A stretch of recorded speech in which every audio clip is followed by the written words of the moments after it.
ನಮಸ್ತೆ ಸ್ನೇಹಿತರೆ, ನಾನು ನಿಮ್ಮ ಪ್ರೀತಿಯ ಹರ್ಷವರ್ಧನ್ ಮಾತಾಡ್ತಾ ಇರತಕ್ಕಂಥದ್ದು. ಯಾವ ವಿಚಾರಪ್ಪ ಇವತ್ತು ಮಾತಾಡಕ್ ಬಂದಿದೀವಿ ಅಂತ ನಾವು ನೋಡೋದಾದ್ರೆ ಸ್ನೇಹಿತರೆ, ನೀನು ಹತ್ರದಲ್ಲೇ ಇರತಕ್ಕಂಥ ವರಮಹಾಲಕ್ಷ್ಮಿ ಹಬ್ಬದ ವಿಚಾರ. ಏನಿದು ವರಮಹಾಲಕ್ಷ್ಮಿ? ಹೌದಲ್ವಾ? ಮೂಲವಾಗಿ ಸ್ವಲ್ಪ ನನಗೆ ತಿಳಿದಿರೋ ಮಟ್ಟಿಗೆ ತಿಳಿದಿರತಕ್ಕಂಥ ವಿಚಾರವನ್ನ ಹೇಳಲಿಕ್ಕಾಗಿ ಬಂದಿರೋಂಥದ್ದು. ಈ ನಾವು ಆಚರಣೆ ಮಾಡುತ್ತಿರತಕ್ಕಂಥ ವರಮಹಾಲಕ್ಷ್ಮಿ ಹಬ್ಬ ಅಂದ್ರೆ ಏನು ಅಂತ ಹೇಳಿದ್ರೆ, ನಾವು ಕೇಳಿದ್ದನ್ನ ವರವಾಗಿ ಪಡೆಯತಕ್ಕಂಥ ಹಬ್ಬ ಅಂತಾನೆ ಹೇಳ್ಬೋದು. ವರ ಮಹಾಲಕ್ಷ್ಮಿ ಹಬ್ಬ ಅಂದ್ರೆ ಏನು, ಇದೆಲ್ಲ ಆಚರಣೆ ಹೇಗ್ ಬಂತು ಅಂತ ನಾವು ನೋಡೋದ್ರೆ, ಮೂಲವಾಗಿ ಪಾರ್ವತಿ ದೇವಿಗೆ ಶಿವ ಪರಮಾತ್ಮ ಹೇಳಿದ್ದು ಅಂತಾನೆ ಉಲ್ಲೇಖ ಇರುವಂತದ್ದು. ಅದರ ಜೊತೆಯಲ್ಲಿ ಕೆಲವು ವಿಚಾರ ನಾವು ಕೇಳಿರತಕ್ಕಂಥದ್ದು ಏನಂತ ಹೇಳಿದ್ರೆ, ನಾವು ಕೇಳಿದ್ದನ್ನ ಕೊಡತಕ್ಕಂಥ ಹಬ್ಬ ಅಂತ.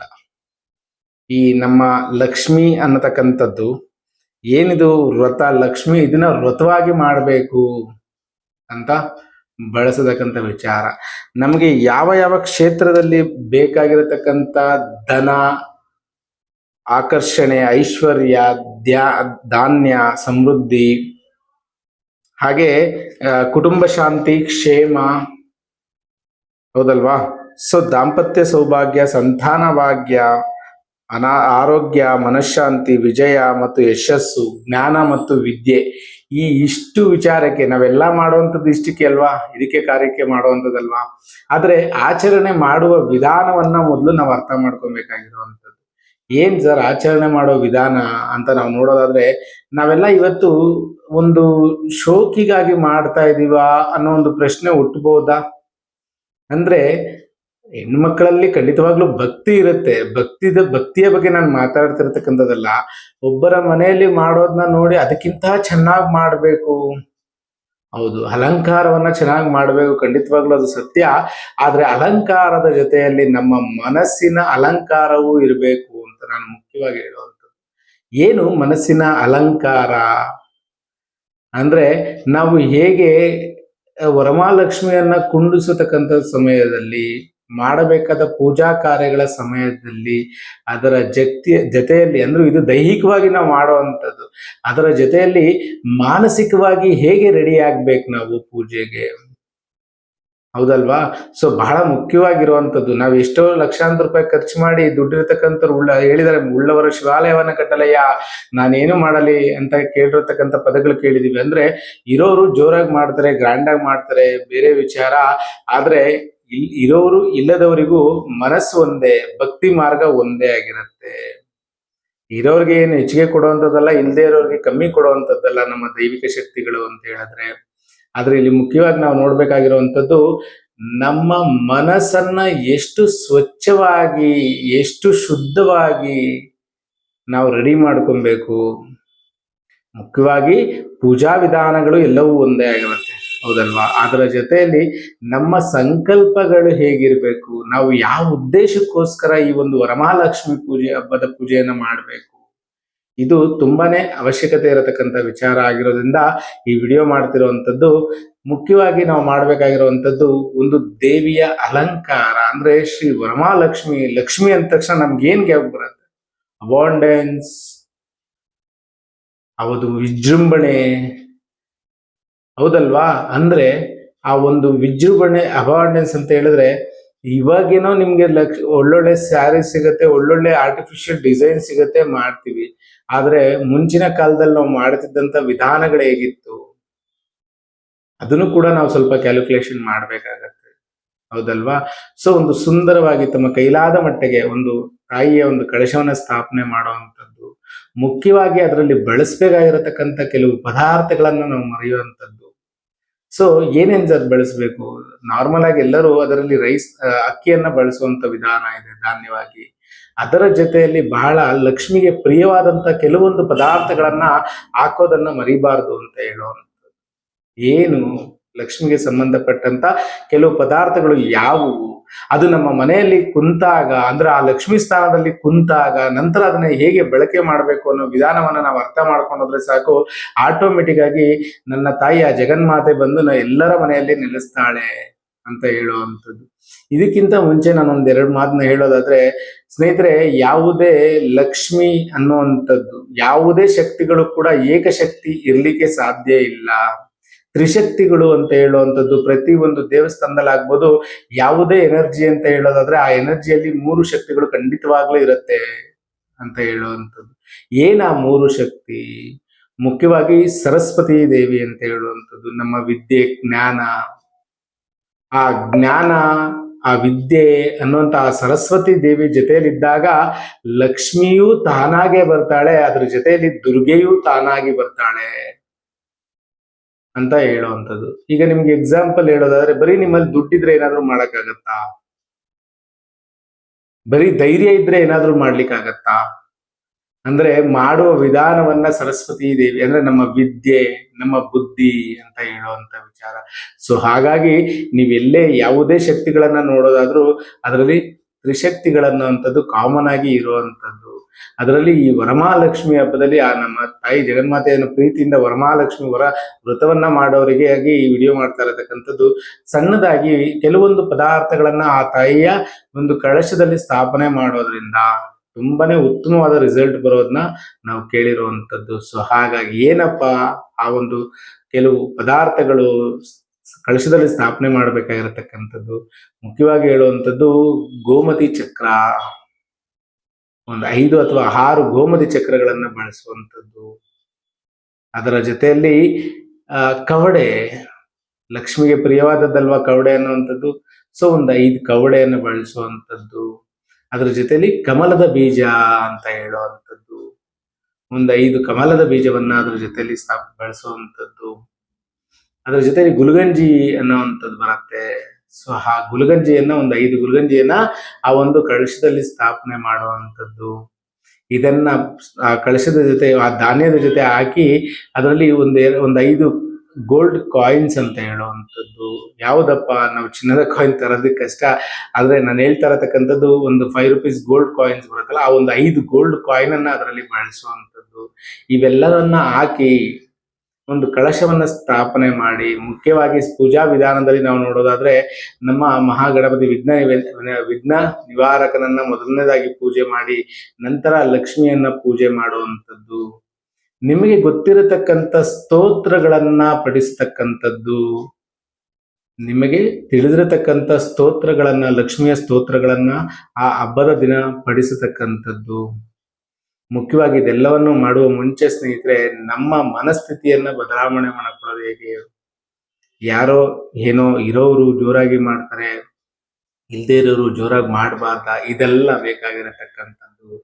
ಮೊದಲಿಗೆ ಲಕ್ಷ್ಮಿಯ ಬಗ್ಗೆ ಅಂದ್ರೆ ನಮ್ಮ ಹಣದ ಬಗ್ಗೆ ನಾವು ತಿಳಿಬೇಕಾಗಿರತ್ತ ಕೆಲವು ವಿಚಾರಗಳನ್ನ ಇವತ್ತು ಅರ್ಥ ಮಾಡ್ಕೊಳ್ತಾ ಇದನ್ನ ಕ್ಲಿಯರ್ ಮಾಡ್ಕೊಳ್ಳೋಣ ಅಂತ ನಾನು ಹೇಳುವಂಥದ್ದು. ಏನಂತ ಹೇಳಿದ್ರೆ, ನಮ್ಮಲ್ಲಿ ಹಣವನ್ನ ಗೊತ್ತಿಲ್ಲದೆ ದ್ವೇಷಿಸ್ತಿರತಕ್ಕಂಥವ್ರು ತುಂಬಾ ಜನ ಇರುವಂಥದ್ದು. ಹೇಗೆ? ಯಾರಾದ್ರೂ ಇರೋರು ಸ್ವಲ್ಪ ಏನಾದ್ರೂ ಕೆಳಗ್ ಬಿದ್ರೆ ಸಾಕು, ನೋಡು ನನ್ಗೆ ಗೊತ್ತಿತ್ತು ಅವ್ರು ಇದೇ ತರ ಆಗ್ತಾರೆ. ಅಲ್ಲಿ ನೀವು ಯಾರನ್ನ ದೋಷಿಸ್ತಾ ಇದ್ದೀರಿ? ಹಣವನ್ನ ದೋಷಿಸ್ತಾ ಇದ್ದೀರಾ ಅಥವಾ ಹಣವಂತರನ್ನ ದೋಷಿಸ್ತಾ ಇದ್ದೀರಾ? ಹೌದಲ್ವಾ? ಸೊ ಅಲ್ಲಿಗೆ ನೀವು ಸಬ್ಕಾನ್ಶಿಯಸ್ಲಿ ನೀವೇನ್ ಹೇಳ್ತಾ ಇದ್ರಿ, ನನಗೆ ಅದು ಬರೋದ್ ಬೇಡ ಅಂತ ರಿಜೆಕ್ಟ್ ಮಾಡ್ತಾ ಇದ್ರಿ, ನೀವೇನೆ ಬ್ಲಾಕೇಜ್ ಮಾಡ್ಕೊಳ್ತಾ ಇದ್ರಿ. ಯಾವ್ದಾದ್ರು ಒಂದು ಮನೆ, ದೊಡ್ಡ ಮನೆಯನ್ನ ನೋಡಿದ ತಕ್ಷಣ ನಾವೇನ್ ಹೇಳ್ತೀವಿ, ಈ ತಲೆ ಹೊಡೆದ್ ಮಾಡದ್ನ, ಯಾರ್ ತಲೆ ಹೊಡೆದ್ ಮಾಡದ್ನಪ್ಪ. ಇದು ಸಹಜವಾಗಿ ಇವತ್ತು ನಡೀತಾ ಇರತಕ್ಕಂಥ ಮಾತುಕತೆಗಳು, ಹೌದಲ್ವಾ? ಸೊ ಅಲ್ಲಿಗೆ ನಾವು ಯಾವ್ದನ್ನ ದೋಷಿಸ್ತಾ ಇದೀವಿ? ಆ ಮನೆಯನ್ನ ಅಥವಾ ಆ ಮನೆಗೆ ಬೇಕಾಗಿರತಕ್ಕಂಥ ಹಣವನ್ನ. ಸೊ ನಾವು ಸಬ್ಕಾನ್ಶಿಯಸ್ಲಿ ನಾವು ಆ ಮಾತನ್ನ ಹೇಳಿದಾಗ ಸಬ್ಕಾನ್ಶಿಯಸ್ ಮೈಂಡ್ ಏನಂತ ತಗೊಳತ್ತೆ, ನನಗ್ ಬೇಡಪ್ಪ ಆ ಮನೆ. ಯಾವುದಾದ್ರೂ ಒಂದು ಐಷಾರಾಮಿ ಕಾರನ್ನ ನೋಡಿದಾಗ ಏನೇನ್ ಮಾಡಿ ತಗೊಂಡಿದಾರೋ, ಹೌದಲ್ವಾ? ಸಹಜವಾಗಿ ಬರ್ತಾ ಇರತಕ್ಕಂಥ ಮಾತುಕತೆಗಳಲ್ವಾ ಇದು. ಸೊ ನಾನು ಹೇಳುವಂಥದ್ದು ಇಷ್ಟೇ ಸ್ನೇಹಿತರೆ, ಯಾವಾಗ ನಮ್ಮ ಸಬ್ಕಾನ್ಶಿಯಸ್ ಮೈಂಡ್ ನ ನಾವು ಈ ರೀತಿ ಬ್ಲಾಕೇಜಸ್ ಇಂದ ಕ್ಲಿಯರ್ ಮಾಡಿದಾಗ ಏನ್ ಮಾಡ್ಬೇಕು ಸರ್ ಆಗಿದ್ರೆ ಅಂತ ನಾವು ನೋಡೋದಾದ್ರೆ, ಎಲ್ಲವನ್ನ ತಗೊಂಡಿದಾರ, ನಾನು ಅದಕ್ಕಿಂತ ಚೆನ್ನಾಗಿರೋದು ತಗೊಂತೀನಿ. ಎಷ್ಟ್ ಚೆನ್ನಾಗಿದೆ ಅಲ್ವಾ, ಇದು ಬಂದ್ರೆ ಎಷ್ಟ್ ಚೆನ್ನಾಗಿರುತ್ತಲ್ವಾ, ನನಗೂ ಇಷ್ಟ ಇದೆ ಅಲ್ವಾ ಇದು. ಅವ್ರು ಯಾವ ರೀತಿ ತಗೊಂಡಿದ್ದಾರೆ ಅದು ನಮಗ್ ಬೇಕಾಗಿಲ್ದಿರೋ ವಿಚಾರ. ಬಟ್ ನಮ್ಗೆ ಆ ಒಂದು ಆಸೆ, ನಾವು ಅದಕ್ಕೆ ಬೆಳಿಬೇಕಂತ ಹೇಳಿದ್ರೆ ಮೊದಲು ನಮ್ಮ ಮನಸ್ಸಿಗೆ ಟ್ರೈನ್ ಅಪ್ ಮಾಡುವಂಥದ್ದು ಬೇಕಾಗಿರುವಂಥದ್ದು. ಸೊ ಸಾಧ್ಯವಾದಷ್ಟು ಈ ಒಂದು 3 ವಿಚಾರವನ್ನ, ಅಂದ್ರೆ ಯಾವುದನ್ನು ನೋಡಿದ್ರು ಕೂಡ ದ್ವೇಷಿಸದೆ, ನಮಗೂ ಇದ್ದಿದ್ರೆ ಚೆನ್ನಾಗಿರುತ್ತೆ, ನನಗೂ ಇದಿಷ್ಟ ಅನ್ನೋ ಒಂದು ಭಾವನೆಯಿಂದ ನೋಡ್ಲಿಕ್ಕೆ ಸ್ಟಾರ್ಟ್ ಆದಾಗ ಆ ಜಗನ್ಮಾತೆ ಖಂಡಿತವಾಗ್ಲೂ ಅವ್ರಿಗೂ ಕೂಡ ಒಲಿತಾಳೆ ಅಂತ ಹೇಳುವಂಥದ್ದು. ಹೌದಲ್ವಾ? ಸೊ ಪೂಜಾ ವಿಧಾನಕ್ಕೆ ಬಂದಾಗ ಈ ಒಂದು ನಾನು ಕೆಲವು ಹೇಳಿರ್ತಕ್ಕಂಥ ಲಕ್ಷ್ಮಿಗೆ ಸಂಬಂಧಪಟ್ಟಂತ ಕೆಲವು ಪದಾರ್ಥಗಳನ್ನ ಕಳಶದಲ್ಲಿ ಹಾಕಿ ಆ ದೇವಿಯನ್ನ ವಿಜೃಂಭಣೆ ಅಂದ ತಕ್ಷಣ ತುಂಬಾ ಲಕ್ಸುರಿಯಾಗಿ ಅಂತಾನು ಯೋಚನೆ ಮಾಡೋ ಅವಶ್ಯಕತೆ ಇಲ್ಲ. ನಮ್ಮ ಹತ್ರ ಏನಿದೆ ಇರೋದ್ರಲ್ಲಿ ಆ ತಾಯಿನ ಶುದ್ಧ ಮನಸ್ಸಿನಿಂದ, ಇದರಲ್ಲಿ ಮುಖ್ಯವಾಗಿ ಹೇಳುವಂಥದ್ದು ಏನಂತ ಹೇಳಿದ್ರೆ ಸ್ನೇಹಿತರೆ, ಯಾವುದೇ ವಿಚಾರವಾಗಿ ತಾಯಿ ಹತ್ರ ಬೇಡಬಾರ್ದು. ಮತ್ತೇನ್ ಮಾಡಕ್ ಸರ್, ಮತ್ತೇನಕ್ಕೆ ನಾವು ಪೂಜೆ ಮಾಡೋದು? ಹೌದಲ್ವಾ? ನಾವು ಮಾಡ್ತಾ ಇರತಕ್ಕಂಥದ್ದು ಆ ತಾಯಿಗೆ ಸಂತೋಷವಾದಾಗ ನಮಗೆ ತಿಳಿಯದಂತೆ ಎಲ್ಲವೂ ಬರ್ಲಿಕ್ಕೆ ಸ್ಟಾರ್ಟ್ ಆಗತ್ತೆ ಸ್ನೇಹಿತರೆ. ಅಂದ್ರೆ ನಾನು ನಿನ್ನ ಅಂಶ, ಆ ದೈವಿಕ ಶಕ್ತಿಗೆ ನಾವೆಲ್ಲರೂ ಮಕ್ಕಳೇ ಅಲ್ವಾ? ಸೊ ಮಕ್ಕಳು ಅಂತ ಹೇಳಿದ್ಮೇಲೆ ಆ ತಾಯಿಗೆ ಗೊತ್ತಿರಲ್ವಾ ಯಾರಿಗೆ ಏನ್ ಕೊಡ್ಬೇಕಂತ. ಈಗ ನಮ್ಮ ಮಕ್ಕಳಿಗೆ ಏನ್ ಕೊಡಿಸ್ಬೇಕು, ಏನ್ ಕೊಡಿಸ್ಬಾರ್ದು ಅನ್ನೋದು ನಮಗೆ ಗೊತ್ತಿರಲ್ವಾ? ಸೊ ಆಸ್ ಎ ಮಾನವರಾಗಿ ನಮ್ಗೆ ಇಷ್ಟು ಅಂತ ಹೇಳಿದ್ರೆ ಆ ದೈವಿಕ ಶಕ್ತಿಗಳಿಗೆ ಇನ್ನೆಷ್ಟರ ಮಟ್ಟಿಗೆ ನಾಲೆಡ್ಜ್ ಇರ್ಬೋದು, ಹೌದಲ್ವಾ? ಸೊ ಇದನ್ನ ಬಹಳ ಮುಖ್ಯವಾಗಿ ನಾವು ಅರ್ಥ ಮಾಡ್ಕೊಬೇಕಾಗಿರೋದು, ಆ ತಾಯಿಯ ಸೇವೆಯನ್ನ ಮಾಡುವಾಗ ಯಾವುದೇ ಫಲಾಪೇಕ್ಷೆ ಇಲ್ಲದೆ ನಿನ್ನ ಪ್ರೀತ್ಯಾರ್ಥವಾಗಿ ಮಾಡ್ತಾ ಇದ್ದೀನಿ ತಾಯಿ ಅನ್ನೋ ಒಂದು ಏಕ ಮನೋಭಾವನೆಯಿಂದ ನಾವು ಮಾಡಿದಾಗ ಖಂಡಿತವಾಗ್ಲೂ ಅತಿ ಬೇಗ ನಮ್ಗೆ ಆ ಫಲಗಳು ಸಿದ್ಧಿ ಆಗತ್ತೆ ಅಂತ ಹೇಳುವಂಥದ್ದು. ನಾವು ಮನಸ್ಸಲ್ಲಿ ಒಂದಿಟ್ಕೊಂಡು ಹೊರಗಡೆ ಬಾಯಲ್ಲಿ ಎಷ್ಟೇ ಮಂತ್ರ ಶ್ಲೋಕಗಳನ್ನ ಹೇಳಿದ್ರು ಕೂಡ ಅದು ತಟ್ಟುತ್ತಾ, ಅದು ಅರಿಯುತ್ತಾ, ಅಥವಾ ಅದು ವರ್ಕ್ ಆಗತ್ತಾ? ಹೌದಲ್ವಾ? ಮುಖ್ಯವಾಗಿ ಇದನ್ನ ನಾವು ಯೋಚನೆ ಮಾಡಬೇಕಾಗಿರೋ ಅಂತ ವಿಚಾರ ಆಗಿರುತ್ತೆ. ಸೊ ಭಕ್ತಿ ಭಾವದಿಂದ, ಮನಸ್ಸು ತುಂಬಾ ಭಕ್ತಿಯಿಂದ, ಅಂದ್ರೆ ನೀವು ಅದನ್ನ ಆ ತಾಯಿಗೆ ಕನೆಕ್ಟ್ ಆಗೋದು ಇಲ್ಲಿ ಬಹಳ ಮುಖ್ಯ ಆಗುತ್ತೆ ಅಂತ ನಾನು ಹೇಳುವಂಥದ್ದು. ಯಾವ ರೀತಿ ಕನೆಕ್ಟ್ ಆಗೋದು, ಆ ದಾರಿಗಳೇನು ಅಂತ ನಾವು ನೋಡೋದಾದ್ರೆ, ಸಂಪೂರ್ಣವಾಗಿ ನಾನು ನಿನ್ನ ಮಗಳು, ನಾನು ನಿನ್ನ ಮಗ, ಏನ್ ಮಾಡ್ತೀಯ ನನಗೆ ಗೊತ್ತಿಲ್ಲ, ನಾನ್ ನಿನ್ನ ಅಂಶ, ನೀನಿಲ್ದೆ ನಾನಿಲ್ಲ, ಈ ಒಂದು ಮನಸ್ಥಿತಿಯಿಂದ ನಿಮ್ಗೆ ಏನ್ ಬೇಕು ಅನ್ನೋದನ್ನ ಆ ತಾಯಿಯ ಮುಂದೆ ಇಮ್ಯಾಜಿನ್ ಮಾಡ್ತಾ ಬಾಯಿ ಬಿಟ್ಟು ಕೇಳೋದ್ರಿಂದ ಖಂಡಿತವಾಗ್ಲೂ ಯಾವ ಒಂದು ಫಲವು ಸಿಗೋಲ್ಲ ಸ್ನೇಹಿತರೆ. ಸೊ ಮನಸ್ಸಿಂದ, ಒಳ ಮನಸ್ಸಿನಿಂದ, ಒಳ ಮನಸ್ಸಿನ ಕಣ್ಣಿನಿಂದ ನೀವು ನೋಡಿದಾಗ, ನಿಮಗೆ ಏನ್ ಬೇಕು ಅನ್ನೋದನ್ನ ಇಮ್ಯಾಜಿನ್ ಮಾಡಿದಾಗ ಖಂಡಿತವಾಗ್ಲೂ ಅದು ಸಿಗುತ್ತೆ ಅಂತ ನನ್ನ ಮನೋಭಾವನೆ. ಸೊ ಹಾಗಾಗಿ ನಾವೇನ್ ಹೇಳ್ತಾ ಇದೀವಿ, ಈ ಒಂದು ಏನು ನಾವು ವರಮಹಾಲಕ್ಷ್ಮಿ ಬಂದಿದೆ, ಎಲ್ಲರಿಗೂ ಒಳ್ಳೆ ಆರೋಗ್ಯ, ಐಶ್ವರ್ಯ ಎಲ್ಲವನ್ನು ಕೊಡ್ಲಿ ಅಂತ ಬೇಡ್ಕೊಳ್ತಾ ನಾನು ಹೇಳ್ತಾ ಇರುವಂತದ್ದು, ಈ ಪೂಜಾ ವಿಧಾನಗಳಲ್ಲಿ ನೀವು ಬಳಸ್ಬೇಕಾಗಿರುವಂತದ್ದು ದೇವರಿಗೆಲ್ವಾ ಅಂತ ಹೇಳಿ ಕಮ್ಮಿ ಇದನ್ನ ತಗೊಂಬರೋದಾಗ್ಲಿ. ನಾವು ಯಾವುದೋ ಒಬ್ಬ ಶ್ರೀಮಂತ ವ್ಯಕ್ತಿ ಮನೆಗೆ ಬರ್ತಾರೆ ಅಂದ್ರೆ ಹೇಗ್ ರೆಡಿ ಆಗ್ತೀವಿ? ಹೌದಲ್ವಾ? ಶ್ರೀಮಂತ ವ್ಯಕ್ತಿ ಮನೆಗೆ ಬರ್ತಾರೆ ಅಂದ ತಕ್ಷಣ ಹೇಗ್ ಮನೇನ ರೆಡಿ ಮಾಡ್ತೀವಿ? ಅದೇ ಸಾಮಾನ್ಯವಾಗಿ ಯಾರೋ ಒಬ್ರು ಬರ್ತಾರೆ ಅಂದ್ರೆ ನಾರ್ಮಲ್ ಆಗಿರುತ್ತೆ, ದಿಸ ಬರೋರಿಗೆ ನಾರ್ಮಲ್ ಆಗಿ. ಸೊ ಒಬ್ಬ ಶ್ರೀಮಂತ ವ್ಯಕ್ತಿಯ ಬಗ್ಗೆನೇ ಅಷ್ಟು ನೀವು ಇಂಟ್ರೆಸ್ಟ್ ಕೊಡ್ಬೇಕಾದ್ರೆ, ಆ ಜಗನ್ಮಾತೆ ನಿಮ್ ಮನೆಗೆ ಬರ್ಬೇಕಂದ್ರೆ ನೀವು ಯಾವ ಮಟ್ಟಕ್ಕೆ ಇರ್ಬೇಕು, ನಿಮ್ಮ ಥಾಟ್ಸ್ ಯಾವ ಮಟ್ಟಕ್ಕೆ ಇರ್ಬೇಕು, ಬಹಳ ಮುಖ್ಯವಾಗಿ ನಾವು ಅರ್ಥ ಮಾಡ್ಕೋಬೇಕಾಗಿರೋಂಥ ವಿಚಾರ ಸ್ನೇಹಿತರೆ ಇದು. ಸೊ ನಾವು ಕರೆಯುವ ಮನೋಭಾವನೆ ಚೆನ್ನಾಗಿದ್ದಾಗ ಖಂಡಿತವಾಗ್ಲು ಆ ಜಗನ್ಮಾತೆ ನಿಮ್ಮ ಮನೆಯಲ್ಲಿ ಬಂದು ನೆಲೆಸ್ತಾಳೆ. ಸೊ ಸಾಧ್ಯವಾದಷ್ಟು ಒಂದು ಶುದ್ಧ ಮನಸ್ಸಿನಿಂದ, ಒಂದು ಒಳ್ಳೆ ಆಲೋಚನೆಯಿಂದ ನಿಮ್ಮಲ್ಲಿರತಕ್ಕಂಥ ಬ್ಲಾಕೇಜಸ್ನ ಕ್ಲಿಯರ್ ಮಾಡ್ಕೊಳ್ತಾ, ಆ ತಾಯಿನ ಮನಸ್ಸಿನಿಂದ, ನಿಮ್ಮ ಒಳ ಮನಸ್ಸಿನ ದೃಷ್ಟಿಯಿಂದ ನೋಡೋ ಅಂಥದ್ದು ಮಾಡಿ.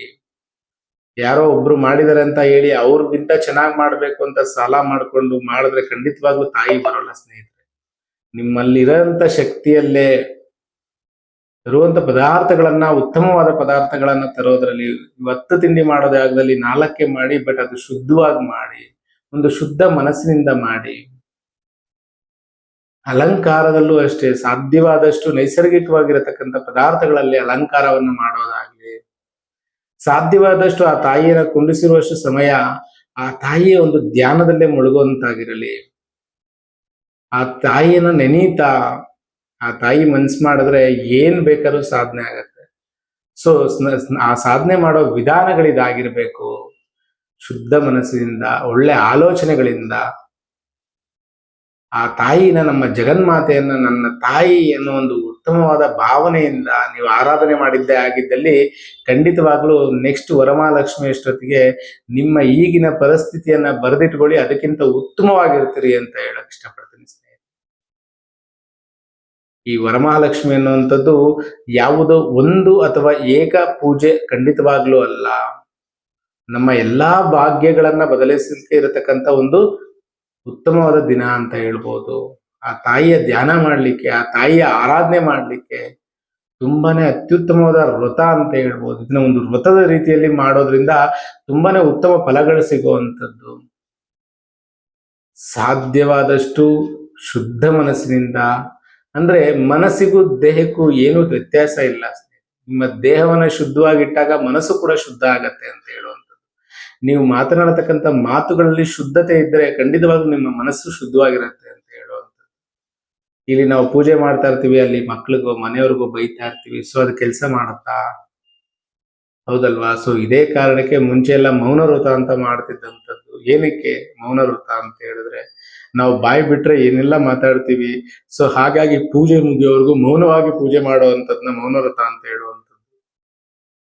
ಸೊ ಆ ಮೌನವಾಗಿ ನಾವು ಆ ಕಾರ್ಯಗಳನ್ನ ಮಾಡಿದಾಗ ಒಳ ಮನಸ್ಸಿನಿಂದ ನೆನ್ಸ್ಕೊಳ್ತಾ, ನಿಮ್ಮ ಆರೈಕೆಗೆ ನಿಮ್ಮ ಆಶಯಗಳನ್ನ ಒಳ ಮನಸ್ಸಿನಲ್ಲಿ ಕಾಣ್ತಾ, ಇಮ್ಯಾಜಿನ್ ಮಾಡ್ತಾ ನೋಡಿ. ಎಲ್ಲವೂ ಇಮ್ಯಾಜಿನೇಷನ್ ಅನ್ನುವಂಥದ್ದು. ನೀವು ಇಮ್ಯಾಜಿನೇಷನ್ ಎಷ್ಟು ಮಟ್ಟಿಗೆ ನೀವು ಆ ಒಂದು ಒಳಗ ಮನಸ್ಸಿಂದ ನೋಡ್ಲಿಕ್ಕೆ ಸಾಧ್ಯ ಆಗತ್ತೆ, ಅಷ್ಟು ಮಟ್ಟಿಗೆ ನೀವು ನೋಡಿದಾಗ ಖಂಡಿತವಾಗ್ಲೂ ನೀವು ಅನ್ಕೊಂಡಿರ್ತಕ್ಕಂಥ ಕಾರ್ಯಗಳು ನೆರವೇರುತ್ತೆ ಅಂತ ಹೇಳುವಂಥದ್ದು.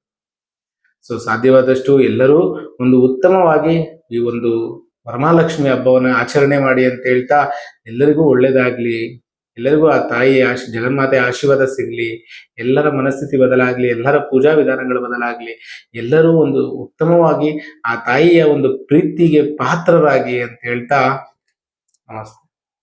ಒಳ್ಳೇದಾಗ್ಲಿ ಎಲ್ಲರೂ. ಓಂ ಶ್ರೀ ಮಾತ್ರ ನಮಃ.